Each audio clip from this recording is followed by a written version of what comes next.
여러분께 또 TMI 하나를 알려드리자면 제가 지금 언어 교환을 하고 있는 친구가 원래 두 분이었잖아요. 한 분이 딜런 씨, 그리고 세롭 씨, 그리고 또 한 분이 생겼어요. 이분이 바로 패트릭 씨예요. 패트릭 씨는 호주 분이신데 10월에 한국에 오실 생각이래요. 10월에. 그래서 지금 열심히 한국어를 공부하고 계신데 전 이유를 몰랐어요. 딜런 씨는 한국에서 생활을 하고 계신데도 뭐 카페에서 주문을 하시거나 아니면 한국 사람과 한국어로 대화하는 거를 좀 두려워하세요. 그래서 이 얘기를 패트릭 씨한테 얘기를 했어요.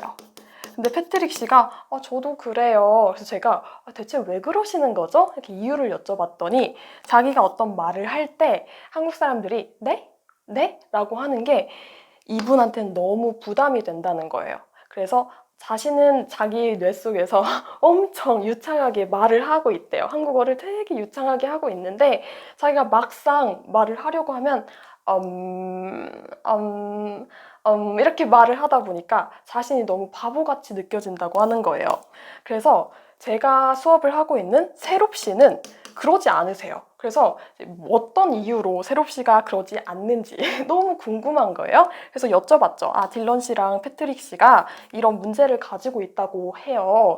세롭 씨는 저랑 수업을 할 때 전혀 한국어를 내뱉는 데 있어 두려움을 느끼지 않으시는데 그 비결이 뭔가요? 라고 여쭤봤더니 세롭 씨가 사실은요.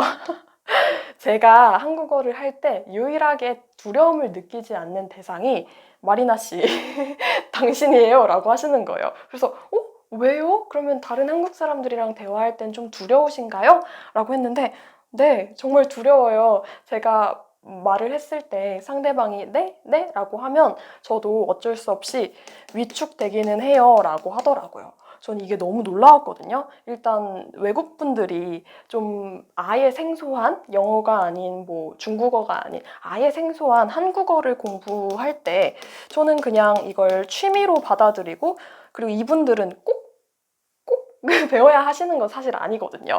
막 업무상 꼭 필요한 게 아니다 보니까 저는 즐기면서 재밌게 하실 줄 알았는데 똑같이 두려움을 느끼신다는 거예요. 그래서 일단 외국인은 두려움을 느끼지 않을 거다라는 게 제 엄청난 편견이라는 걸 깨달았고요. 두 번째는 딜런 씨, 패트릭 씨, 세롭 씨 모두 말을 하는 데 있어서 두려움을 갖고 계신 거잖아요. 근데 그 이유가 자기가 틀릴까 봐. 틀릴 것이 무서운 거예요. 그리고 한국 사람들이 이해하지 못하면 어떡하지? 라는 이 반응 때문에 되게 무섭다고 하시더라고요. 근데 제가 예전에 타일러 라쉬 씨의 인스타그램의 글을 하나 봤는데요.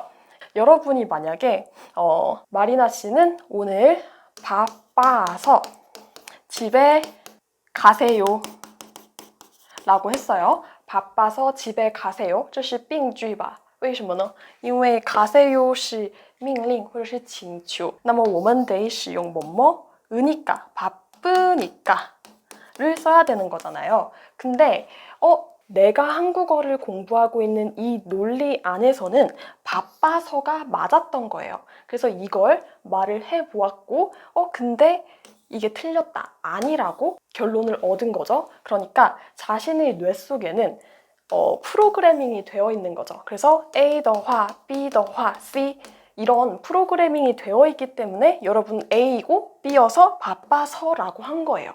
근데 우리는 A이고 B이고 하지만 이건 D예요 라고 말을 하는 거잖아요. 그러니까 여러분께서 실수를 하는 그 과정 자체가 이 논리를 여러분께서 만들어가는 과정이고 이 논리가 다르다는 것을 이해하고 있는 과정이기 때문에 실수를 하는 것은 언어를 공부하는 데 있어서 꼭 필요한 거예요.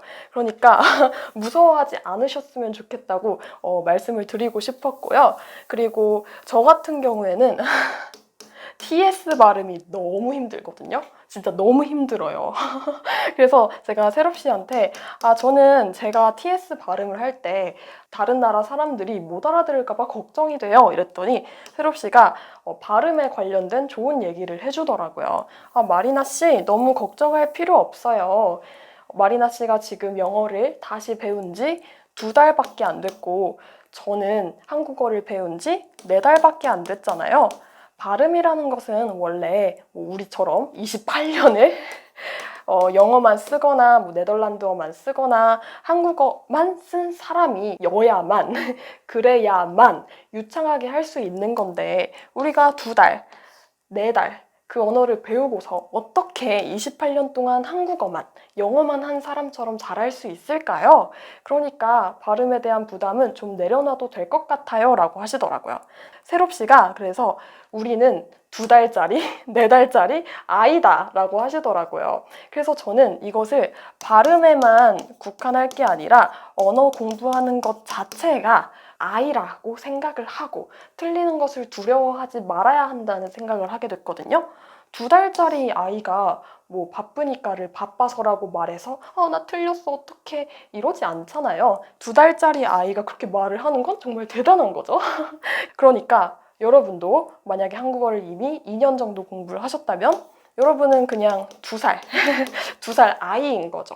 그렇기 때문에 언어를 배움에 있어서 너무 본인을 재촉하거나 틀리는 것을 두려워하지 않으셨으면 좋겠어요. 아시겠죠? 저는 이 나이 이야기가 물론 새롭 씨의 새롭 씨가 한 말의 의도는 발음이었지만 저는 언어 전반적으로도 좀 되게 울림이 있는 말이었어요. 그래서 언어를 배우는 본인을 그냥 몇 달짜리 아이, 몇 살짜리 아이라고 생각하시고 틀리는 것을 절대 두려워하지 마세요. 아시겠죠?